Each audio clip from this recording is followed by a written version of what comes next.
बोलो विष्णु भगवान की जय। अब यहाँ विशोत्सर्ग की कथा श्रवण करने के बाद में भगवान ने गरुण जी से कहा कि हे गरुण, अब सपिंडन श्राद्ध के पहले 3 प्रकार का जो खोडसी श्राद्ध होता है उसके विषय में तुम सुनो। यानी जो पितृ मिलान की प्रक्रिया है उसके करने के पहले हमें कितना पिंडदान करना है और षोडश श्राद्ध क्या है, एक षोडश श्राद्ध में, खोडसी श्राद्ध में कितने पिंड का दान किया जाएगा।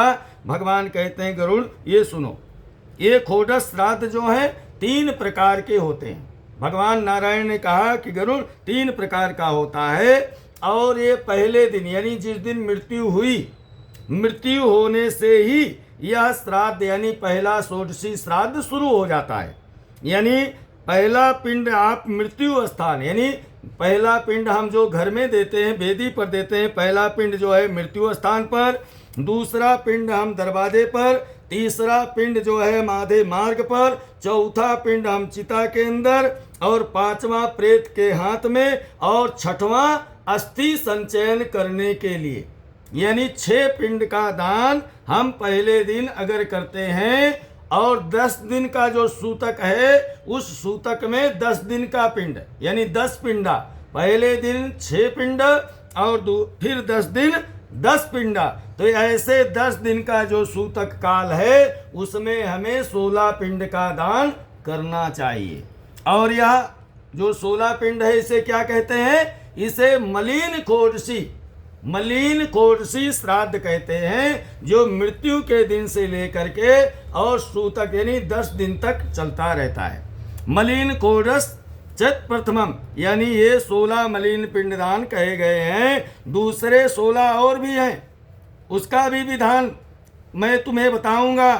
कहते हैं इसमें जो दूसरा है ये 16 के बाद उसमें सबसे पहला पिंड विष्णु को जाता है, दूसरा पिंड भगवान शिव को जाता है, तीसरा पिंड यम के परिवार के लिए जाता है, चौथा चंद्रमा के लिए जाएगा, 5वां जो है अग्नि के लिए, 6वां काव्यवाहक के लिए, 7वां पिंड काल को, 8वां रुद्र को, 9वां पुरुष परमेश्वर को, 10वां फिर वापस प्रेत के लिए जाएगा और 11वां फिर विष्णु को और 12वां फिर ब्रह्मा को, 13वां फिर विष्णु को और 14वां फिर शिव को और 15वां फिर यम को और 16वां पिंड जो है वह किसी तत्पुरुष के नाम से देना चाहिए।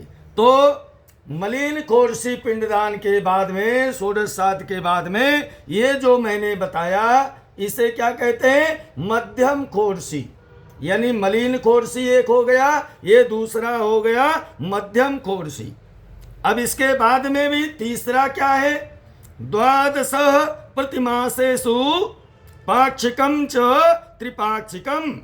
यानी कहते हैं इस प्रकार आपको 12 महीने के 12 पिंडदान करना है और एक 15 दिन का पाक्षिक है उसके लिए 1 पिंड कर दें तो 13 पिंड हो गया, 1.5 महीने का त्रिपाक्षिक कर दें तो 14 पिंड हो गया, 5.5 महीने का कहते हैं एक न्यूनमानिक पिंडदान कर दें तो 15 हो गया, फिर 11.5 महीने का कहते हैं एक न्यूनाधिक पिंड कर दें तो यह 16 हो गया। यानी 12 महीने के लिए भी हमें 16 पिंडों का दान करना है। तो पहला हो गया मलिन खोडसी, दूसरा हो गया मध्यम खोडसी और तीसरा हो गया उत्तम खोडसी।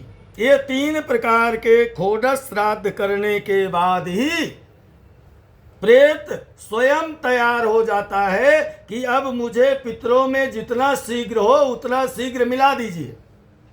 कहते हैं कि इन्हें विधि पूर्वक करने से मृतक जो है वह पितरों की पंक्ति में पहुंच जाता है, वहां तक पहुंच गया। मृतक के पितृ पंक्ति में प्रविष्ट होने के लिए ये 3 प्रकार के श्राद्ध यानी खोडसी श्राद्ध करना ही चाहिए।